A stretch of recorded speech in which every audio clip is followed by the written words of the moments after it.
This is the Rebellion Podcast. I'm your host, Ryan Staker. If you're listening, you are in for a treat, as the Rebellion Podcast is now the number one ranked UNLV basketball/football podcast in the 89149 area code. Pretty proud of that. So, yeah, you're in for some really good stuff today. All right, so, wow. So much to talk about. My head's spinning. It's just a combination of emotions, just excitement, a little towards the future. Just having this feeling of like, where are we now as a program? Like, what is this the lowest point? Are we at it? Are we at the lowest point right now? Like, is everyone depressed, or because we, made a coaching change? I say we like I was involved in the process. I'm sitting next to I'm sitting next to the athletic director in the office talking to Kruger. Yeah, no. So Eric Harper obviously had a big decision to make, and we're going to talk a lot about that. Before we do, let's kind of just, I guess, go in order of the events that happened that led us to where we are today. So the Mountain West Conference tournament started. I didn't have a lot of excitement going into this tournament, as I'm sure was the same for a lot of Rebel fans. Well, I think there's different kind of Rebel fans, right? There's the diehards like myself who know the ins and outs of everything going on. We're really deep into this. We've been following this team for years. We know what it feels like to be excited. We know what it feels like to be let down. We behind this team through thick and thin. And then there's the people that kind of just show up to games, but when they're not at games, they don't really pay much attention to what's going on. They root for the team to win, and then when the game's over, they just go back to their lives and don't really pay attention to anything else. I think for the majority of the former fans that I was referring to, didn't have a lot of hope going into this tournament, right? So we are without a point guard. We are without a backup point guard. We had no depth, and we just what was realistically going to happen, right? I'll tell you what realistically was going to happen is what did happen. The same thing that happened the last how many years is it now? How many years is it where we win the first Mountain West Conference tournament game in the earlier rounds to get to the quarterfinals? We beat some crappy team, and then we play a good team, and then we lose. Like, how many years in a row now has that happened? It's still, for I think over a decade or something, the only team we've beaten in the Mountain West tournament is Air Force. That is so bad. So bad. I'm going to try and keep this episode without too much venting and complaining and emotions, and I'm going to do the best I can. It's hard. There's just so much going on right now, okay? So that being said, we barely beat Air Force, which I just was whatever about it, Like, again, we're missing so many key players. There's just not a lot of excitement around everything going on. It didn't shock me that, it was a close game with Air Force. And then Utah State, man, our guys fought and fought and fought. They gave it all they could. They just, at the end of the day, you're playing a team that's superior when you have so many missing players. The superior team is just going to prevail in the end. They're going to pull it out and win, and that's what Utah State did. Again, the fans were chanting, extend Kruger. They want to keep Kruger for, obvious reasons. And, yeah, we suffered a loss to Utah State, which, again, was inevitable. And then after that was the big question, is Kevin Kruger going to stay? Then it was announced Saturday the 15th that the University of Nevada, Las Vegas will be parting ways with Coach Kevin Joseph Kruger. I don't know what his middle name is. I just made one up. He looks like a Kevin Joseph to me. Like, he has like a Joseph type of face. I don't know what his middle name is. We parted way with Kevin Kruger. So a lot of emotions, I guess. I shouldn't say a lot of emotions. I've also been saying that too much. I guess I don't know. I'm trying to find the right words for how I'm feeling about this situation. I really like Kevin Kruger. I really like him. There's a lot of reasons why I like him. Okay? Met him a few times. He was super cool. We went to a fan meet and greet, kind of like the first look, whatever you call it, where the players are practicing and scrimmaging. This was at the beginning of his second season as coach. And he was talking to my nephew, and he's like, "Who's your favorite player?" And my nephew's like, I don't remember the number, 32. And he's like, 32, who is that? And he like looks at the roster, he's like, oh, Lou Rod. So he's talking about Luis Rodriguez, which my nephew's last name is Rodriguez, so that was why he picked him as his favorite player. And Kevin's like, we have so much turnover every year, I don't even know who we have on our team. It was just like a funny little joke, right? Like I was like, this guy's cool. And every interaction I've had with him or I've been around him, it has been similar to that. I have a buddy who actually every year he goes with a group of friends to away games for UNLV basketball. They've been to like almost every team in the conference. They've been to an away game for that team. And this year he went to Wyoming, and we lost at Wyoming. It's not the first time he's been at Wyoming. And somehow he got hooked up. He got to go, I was about to say backstage. It's not a concert. He got to go, I don't know what you call it, down where the court is and the locker rooms are and stuff, and meet some people, talk to Coach Kruger. And my buddy was drinking a beer, and they had just lost, and Kevin was like, "Oh man, you got another one of those?" It was just like stuff like that. And like, he's just a cool guy. He's a cool guy. I'm sad that he failed at UNLV, or I'm sad, however, or maybe just I'm sad that he was let go. However you want to look at that. I'm sad he didn't live up to the UNLV expectations. It would have been really cool if Kevin just killed it here. And this was our coach for a long time. It's the perfect kind of coach that you want to kill it because he's not going to leave. You know, that's the type of coach that would stay with us. You know, he has UNLV in his DNA. He, as a player, and his dad as a legendary coach, which some say that's why he lasted 4 years is because of his name. But I think his third year was definitely his best season. It was his best team.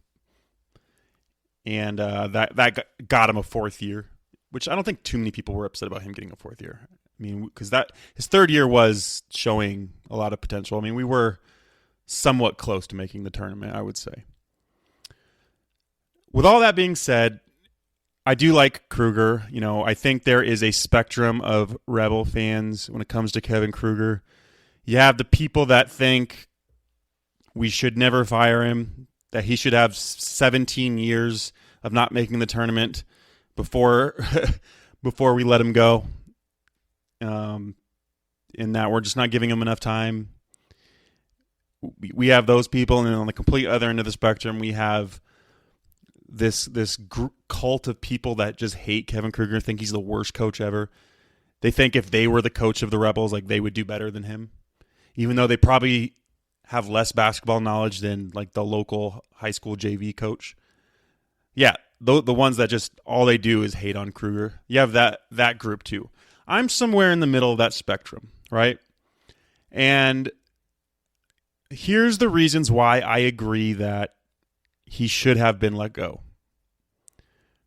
First of all, I have to, I guess apologize. Two episodes ago, I said I believe he's coming back. I kind of jumped the gun on that opinion. Stuff I was hearing from the article in the RJ, people were kind of hinting at him coming back, and I just kind of just assumed he was coming back, which I should have put more thought into it before recording an episode saying he's coming back. I should have put more thought into that, because when I really thought about that response from Harper about it's not about wins and losses. You know, I did make a comment after that saying like, oh, it's not about wins and losses. It's about the low attendance as to why he's getting fired. Yeah, I should have taken that more seriously, because that really is the reason. When he says it's not about wins and losses, it means there's a lot more that goes into it, right? So the interest in UNLV basketball is at an all-time low. People don't care. Even the longtime diehards have lost interest and stopped caring, okay? That's a big reason right there. He wasn't active on social media, which I'm sorry, that's just the day and age we're in. You might hate social media, think it's dumb, want no part of it. I have really good friends that are not on any social media, and I admire that. Okay? However, when you're a head coach, stuff like that matters to recruits. Barry Odom, Dan Mullen, they're on social media a lot. Recruits see that, and it fires people up. It fires fans up. It gets them more interested in everything going on with the program. Kevin Kruger was never on social media. Okay, he wasn't active on there whatsoever. Also, like, he had kind of a lame staff. Like, that staff just never really did anything, at least from a fan's perspective. Obviously, I don't know everything going on. None of them were poached away by bigger schools before Hartman left to Florida, and Hartman's another name floating around there as a potential candidate, but I'll get into that later. But yeah, it was just kind of a lame staff. It really was. And I think that played a role in the team not being very good. And they also, like, nobody really could recruit. Kevin didn't really show during his tenure that he could recruit. That was one thing UNLV basketball, even with coaches that didn't do well, we seemed to always, for the most part, be pretty good at recruiting. Ironically, the person that didn't recruit well enough, in my opinion, was his father, Lon Kruger. I feel like Lon didn't bring in that much talent, yet he still won because he's a really freaking good coach. Probably a top 20 college basketball coach of all time. And then he goes to Oklahoma, and all of a sudden he was getting a lot better talent there. And I was kind of frustrated with that. I know Oklahoma is technically a bigger university than us, but in terms of basketball history, if you can recruit to Oklahoma, I think you should be able to recruit to UNLV. And then Dave Rice showed that you could, okay? But again, that's kind of getting off track there. So yeah, there were reasons Kevin needed to be let go. It was time to say goodbye and move on. And it's kind of hard to argue against those reasons. You know, it's funny. I originally wanted to title this episode Remembering Kevin Kruger. My wife is like, he's not dead. He's still alive. I'm like, yeah, you're right. So what I wanted to do was, since he's already gone, there's no point in like talking bad about him, right? The most negativity I wanted to, I guess, display in terms of my opinion towards Kevin, I just did that, right? With the reasons that we needed to move on and let Kevin go find a different job moving forward. So I already did that. So I want to kind of focus on the positives of what we did get out of Kevin's tenure. So therefore, I decided to put together a list of the greatest wins / moments in the Kevin Kruger era. Okay, originally I was going to rank them 1 through 10, which if you listen to the show a lot, you know I like to do rankings. I'm a big rankings guy. They're fun to make, right? But I didn't rank them. I just figured, A, there's too much nuance and opinion and as far as analyzing which win is bigger than what win, and I didn't think it was really important or that necessary. So what I did instead was I just put a list of Kevin's best wins as head coach in the order in which they happened, all right? So I'm going to go through these. I'm not going to spend a lot of time talking about each one just for the sake of time, but there's probably some good wins I left out, but to me, these were the best. These were like, every single one of them was like, I wanted to go chug some beers after the game, right? I wanted to call like my grandma and tell her I love her after these games. Anyways, okay, so the first one, January 28th, 2022, the Rebels won at Colorado State. Colorado State was very good that year. They had an NBA player on that team. I'm drawing a blank on his name right now. Brain fart. So I'm just calling him the NBA player. But we beat them 88-74. Bryce Hamilton had 42 points. And Colorado State was, I believe, 16-2 when we beat them. So that was a great win, a great road win. Oh, another fun fact. I was actually at Disneyland when we won that game because I remember my brother-in-law and I were watching the game on his phone, and I just so happened to be drinking too. So think about how happy I was. I'm drinking. I'm at Disneyland with my family. The sun had just went down, so it's nice, beautiful, cool weather. And the Rebels just took down a very good team on the road. Yeah, I was very happy right then and there. Okay, February 19th, 2022. Again, Colorado State. Colorado State had an awesome team that year, an NCAA tournament team. For whatever reason, they did not match up well with us whatsoever. They had no answer for Bryce Hamilton. We kicked the crap out of them twice. Twice we kicked the crap out of them, even though they were very good. So we beat them 72-51. Bryce Hamilton had 20 points. Okay, March 2nd, 2022. Home win against Wyoming. The best team Wyoming has had in a very long time. It might be the best team they've ever had ever, but I could be totally wrong about that. I know they were really good when they had, what's his name? Larry Nance Jr. That's it. Yeah, Larry Nance used to have battles with Christian Wood, the two best big men in the Mountain West, going at it. At the time, I thought Chris Wood was the better talent, but then Nance ends up being a first-round pick and having a long NBA career. So, although Chris Wood ended up being a pretty good NBA player, so I guess there was nothing wrong with that. Me saying that now that I think about it, though, like 6 years ago, it would have been laughable. Okay, so those were the three best wins he had his first year as head coach. His second year, his second year was the year where we started off the year hot, won our first 10 games. We're starting to get excited, and then just stunk up the gym the rest of the season. Okay, first one being we beat Dayton at home on November 15th, 2022. Dayton was ranked number 21 in the country at that time. Elijah Harkless had 24 points. That was exciting to be a ranked team, and I believe that brought us to 3-0. We were feeling good about ourselves. Unfortunately, Dayton ended up losing like 6 in a row after that, which made that win not as impressive as we thought it was at the time. But that being said, it was still exciting at the time. It was still a ranked team, so I put it on here. Okay, next, January 7th, 2023, the Rebels played in the pit at New Mexico when New Mexico was the 21st ranked team in the country. New Mexico's had a lot of ranked teams the last few years, a lot of teams that broke the rankings, and I'm very jealous, right? Because we haven't been ranked since Anthony Bennett. We won that game 84-77. Harkless led us with 25 points. Okay. And then the next season, it started off bad and then ended up being our best team in the Kevin Kruger era. Arguably our best team since Dave Rice. Okay.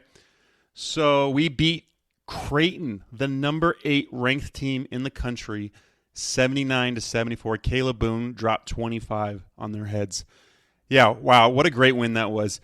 We were so bad leading up to that game that it kind of as exciting of a win as it was, it still felt more like a fluke than anything. I didn't really think now all of a sudden we were this really good team. Though it kind of did look that way, because after that game we came extremely, extremely close to beating a very good, very, very good St. Mary's team. And then we kind of, for the most part, there was a couple embarrassing losses we had, but for the most part, we were really good the rest of the season after that Creighton game. For example, on February 10th, 2024, the Rebels, and I talked about this win a lot. It's one of my favorite Rebel wins of all time. Just because of the players New Mexico had on their team, like House. It was so satisfying. So we beat New Mexico, a ranked New Mexico, 80-77. Deion Thomas Jr. had 25 points. And then February 24th, 2024, 22 ranked Colorado State. We beat them 66-60. DJ had 23 points. And then March 5th, 2024, finally beating San Diego State, who was ranked number 21 in the country, 62-58. Deion Thomas had 19 points and hit the game winner. My goodness, what amazing feeling that was. The team was hot. We were rolling. It was feeling like a team that was just practically unbeatable at that time, at least against, mid-major opponents. We were really feeling good about ourselves. We finally got over the hump, beat San Diego State. And definitely one of the most exciting feelings I've had, in a long time. And then we beat Princeton, the 1 seed in the NIT, on March 20th, 2024. We beat them 84-77. Rob Whaley had 21 points. And then 4 days later, March 24th, 2024, we beat Boston College at the Thomas & Mack 79-70. Keelan Boone was amazing that game. 19 points. He also played phenomenal defense. Keelan Boone was probably, if I had to pick any player from last year's team to be on this year's team, it probably would have been him. Start him at the 4 next to Bear Cherry, and it wouldn't have made enough of a difference to make the NCAA tournament, but it would have won us at least 3 or 4 more games. There's no doubt in my mind. He was that good. He was arguably our best player. Okay, and then this year, January 15th, 2025, number 22, Utah State. We beat them 65-62. Jalen Hill had 15 points. And then January 18th, 2025, we completed the sweep. Actually, no, I'm sorry. We started the process of the sweep. We beat San Diego State at San Diego State, 76-68. DJ Thomas, 19 points. Yeah, so that was our second time beating San Diego State in back-to-back seasons. Oh, my goodness. And who would have thought? We did it again. We did it again on March 4th, 2025. We beat them 74-67. Julian Rishwain went nuts with 26 points. So we beat them without having a point guard. Very exciting. It was a really awesome memory to go along with a very depressing season. Okay, so that concludes the greatest wins in the Kevin Kruger era. Obviously he wasn't successful and we didn't get to the tournament, but he did have some good moments, and it was fun to think about those moments, think about where we were during those times, and just to remember Kevin Kruger going into the locker room and all the players jumping on him and how happy they all seemed. And it, for a brief moment in life, it was a good, happy feeling. It was escape from whatever crappy things going on in your life, just to see the players that happy, to see your team get a big win. It's what makes sports so great, right? Okay, so one thing I do kind of want to go over a little bit is how the 2023-2024 season, to me, is arguably the most what could have been season in UNLV basketball history. Because, as I mentioned a little bit ago, it was the best team we had in the Kevin Kruger era. It was the best team we had in a long time since Dave Rice. But we so easily could have been much better, despite making the NIT, winning 2 games in the NIT, finishing that season, in my eyes, a top 60 team, maybe. But when you really look at how that season went, we really could have been so much better. So we lost to some really crappy opponents early on that never should have happened. Sometimes there's a little bit of luck that you need in basketball, right? We started off the season not having Caleb Boone. If he plays that game, we did kind of get our butts kicked to Southern, but I think there's a good chance the game starts differently and then trends in a different direction, and we could win that game. Then we also lost to Loyola Marymount. That game, that should have never happened, right? So we should have won that game. St. Mary's, who ended up being I think they ended up winning the conference. If they didn't win the conference, they got second, but they ended up being a 5 seed. They were an amazing team last year. We lost to them in double freaking overtime. I want to say we blew an 8-point lead in double overtime too, if I'm not mistaken. So 100% totally should have won that game, which would have been back-to-back incredible wins. And then when you look at how conference play went, my goodness, there were so many games that we should have won, or games that we had the lead and we just couldn't hold on.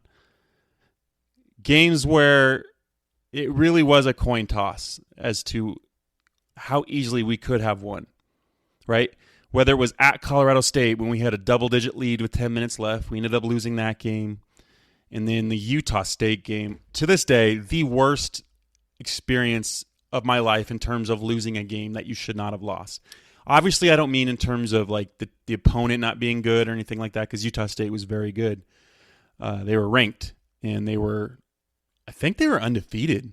Yeah, I think they were ranked and undefeated. And if anyone was at that game, like, it's been a year and I'm still not completely over it. And I know I need to get over it, but I'm still, to this day, pissed off how bad we were robbed. 99 times out of 100, when my team loses, I say we lost the game. I don't blame refs. I don't blame anything else. We lost that game. We put ourselves in position to lose that game. No, this game was completely stolen from us. We got so badly screwed. Okay? Fouls that were called on us that definitely should not have been called on us. And then the 4-point play combined with a foul that gave them the ball back, allowing them to score 5 points in a blink of an eye, that caused us. Who loses a game when you have a 4-point lead with like 8 seconds left? Or was it a 5-point lead with 8 seconds left? And they made, I think that we were up 5 with 8 seconds left, I think it was. They drain a 3. They call a foul. He makes the free throw. Oh, no. I think it was a 4-point game. He drains the 3. They call off-ball foul when Boone was just trying to box out. And then he makes 2 free throws, giving them the lead. So it was a 5-point play. We were up 4. And then we were down 4. We ended up losing the game. Watching Utah State fans like laughing and celebrating and high-fiving and just making fun of us at the end of that game, just with their goofy smiles. And I never wanted to fight people so bad in my life. It's like, you did not win that game. And there was Rebel fans that were so pissed off that, like, I really thought some Utah State fans were going to get the crap beat out of them because they did not deserve to win that game. All right, I'm not going to vent about that anymore. And then, of course, who could forget the worst loss in school history, arguably. We lose to the worst team in the conference at home by 32 points. We lost 90-58. 90-58 to Air Force.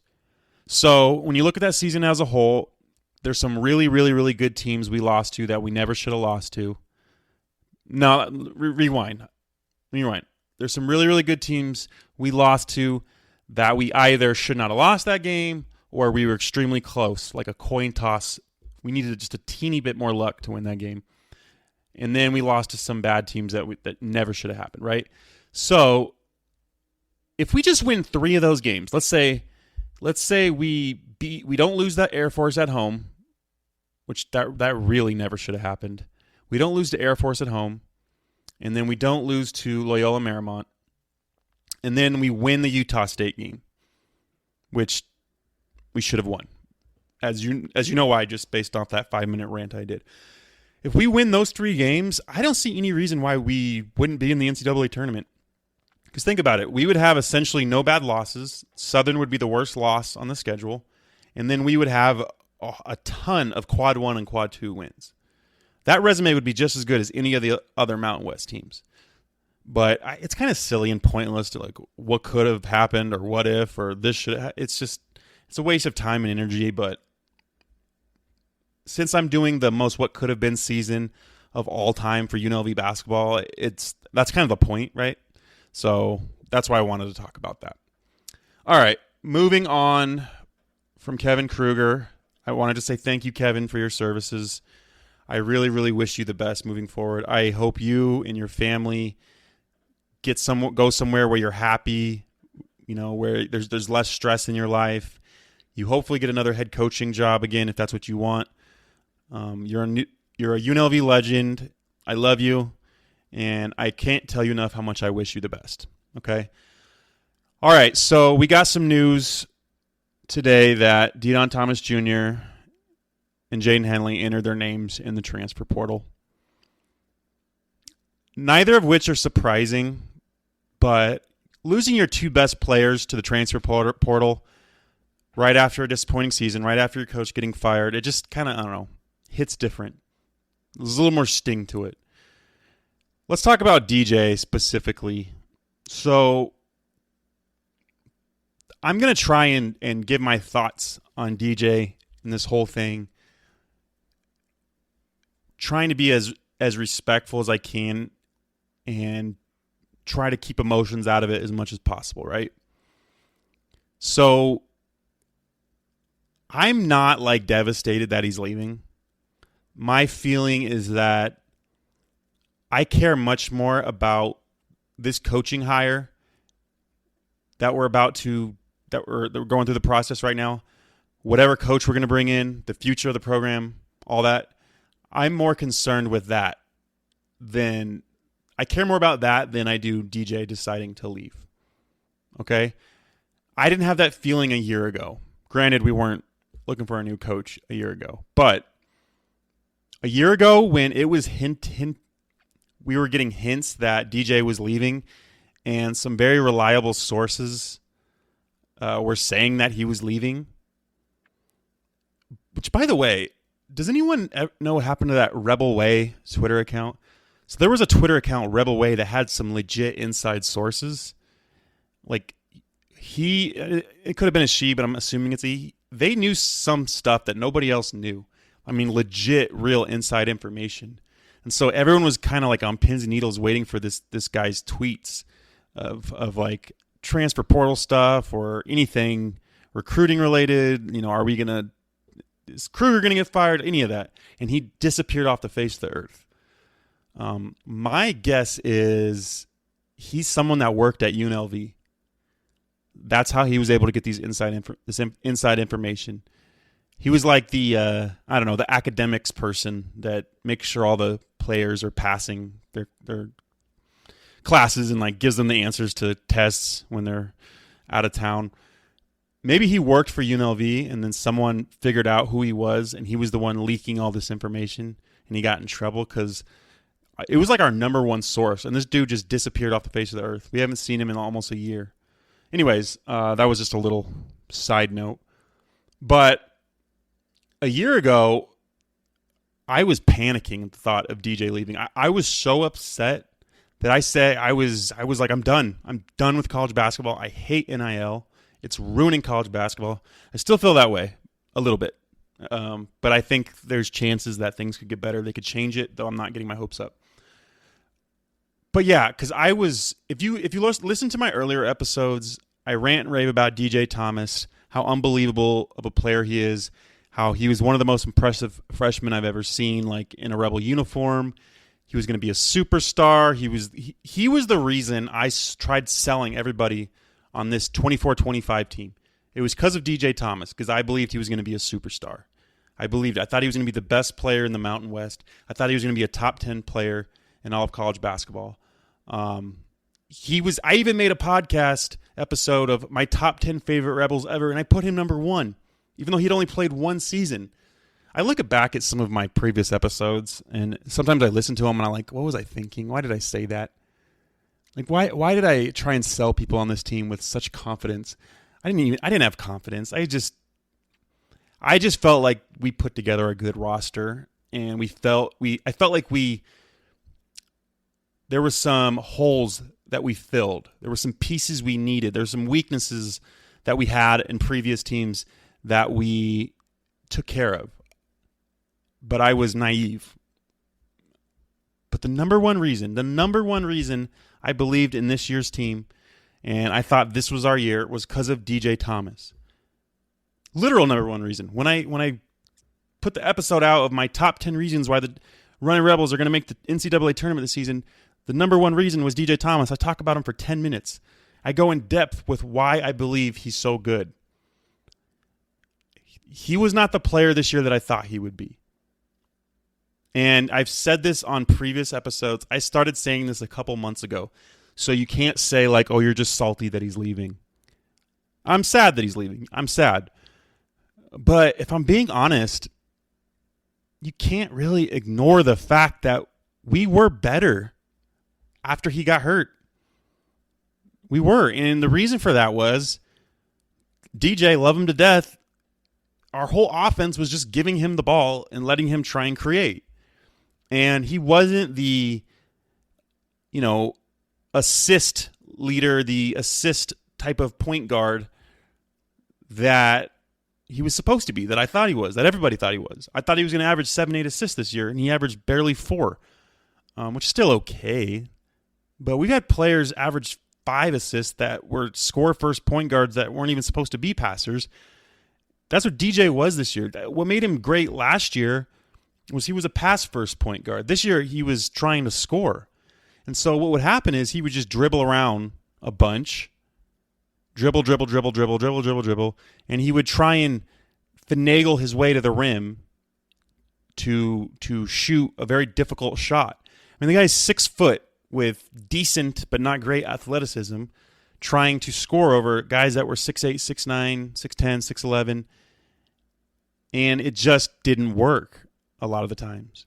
So, yeah, he averaged more points this year, but he also took more shots this year. He also tried to score more this year. So you can't really say he got better because he averaged more points. But I really don't know that he did get any better. All right. I'm going to have to speed up the rest of the stuff I want to talk about because this is going a lot longer than I wanted it to. As you can see, I just have a lot on my mind. So, yeah, DJ, I'm sad to lose him. This guy was supposed to be UNLV legend. I saw the potential of putting his name in the rafters someday. He was going to be a UNLV legend, like I said. I posted pictures on social media of my 6-month-old son wearing the DJ 22 hat logo. I joked around that I was going to name my next kid Didon, right? So it's a strange feeling seeing him put his name in the transfer portal. With all that said, he could come back. I don't think it's going to happen. I don't believe it's going to happen, but technically we could hire a good coach, and that coach convinces him to stay. I'm not going to change anything I said about him if that happens. I will be very happy if he's coming back. Very, very happy. But I'm going to stand by everything that I said. So we'll see. And you know what? I kind of have this theory that after he missed those free throws that would have tied the game against New Mexico, and he got a lot of hate online, he started unfollowing all these UNLV accounts. He started blocking. He started blocking all these UNLV basketball accounts, whether it was like the burner accounts, different fans, all kinds of stuff. He blocked them. I didn't get blocked, so that was cool. But that might just be because I'm not popular enough. I don't know. And so I'm thinking his whole family got pissed off with the hate he was receiving. And that's why he started blocking everyone, and they probably felt like he could have left and gone to any school he wanted, and he stayed, and this is how you're going to treat him. So I have this theory that he was done at that point. But just like I said, just a theory. Okay, I'm gonna try and wrap the rest of this up in less than 5 minutes. We'll see how that goes. But okay, so with a new coaching search comes the all too familiar tradition in the UNLV basketball coaching search world where I unfortunately have to endure dumb fans and their stupid opinions on who the next coach should be. It really says a lot of how little you know about coaching college basketball based on your opinions of who the head coach should be. I'm tired of seeing, and I hope I don't piss people off with this. I'm going to try and be as respectful as possible, though I started that off terribly, calling people dumb, okay?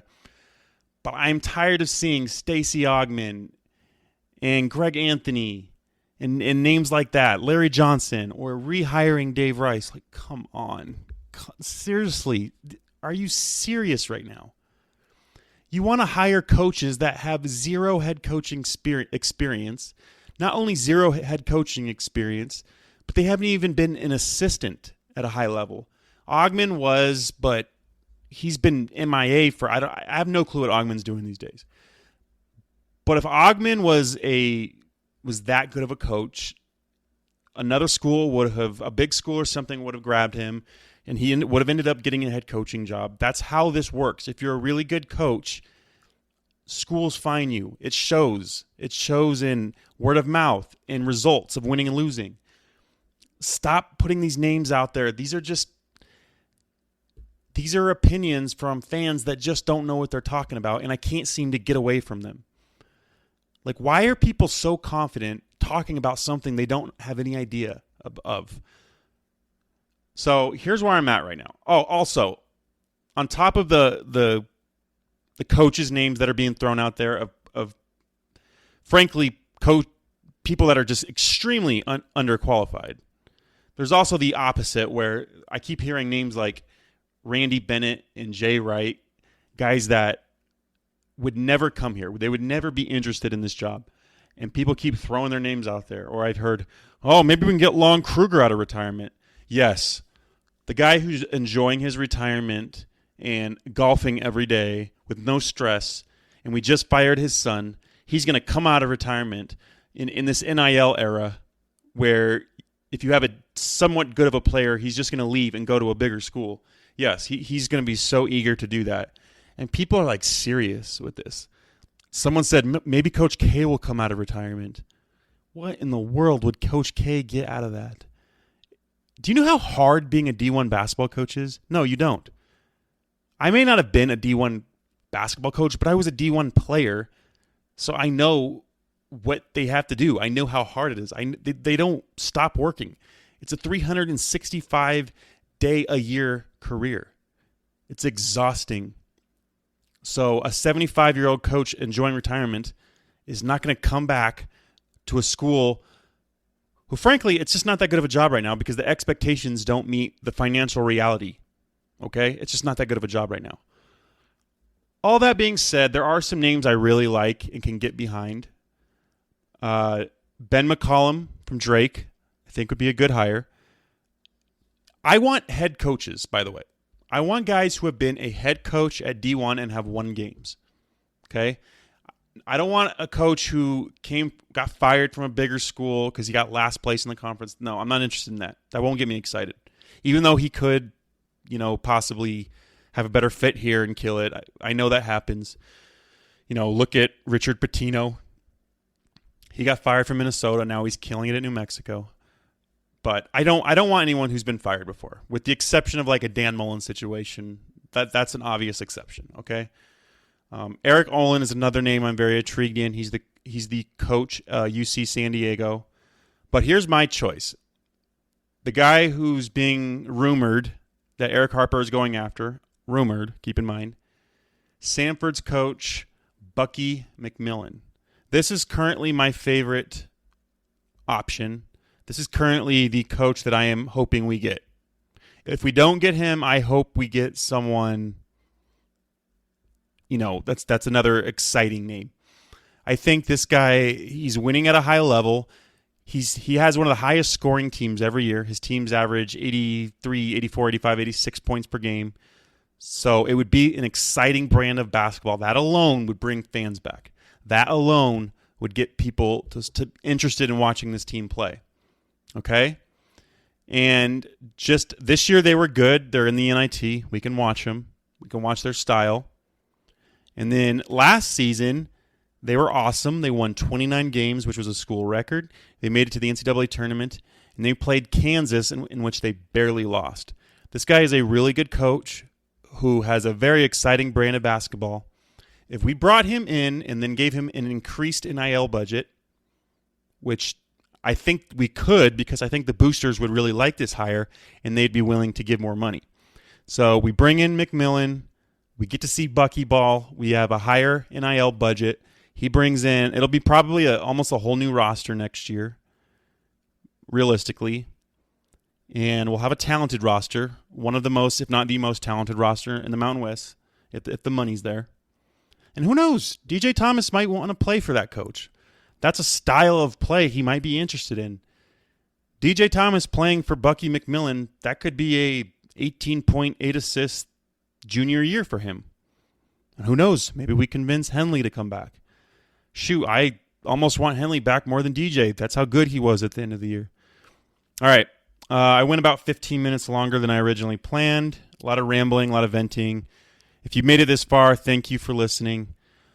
There's going to be a lot of news coming out in the upcoming days, especially with this coaching search. I just hope Eric Harper nails it like he did with football. Football is what gives me hope. Football is what makes me potentially excited for the future.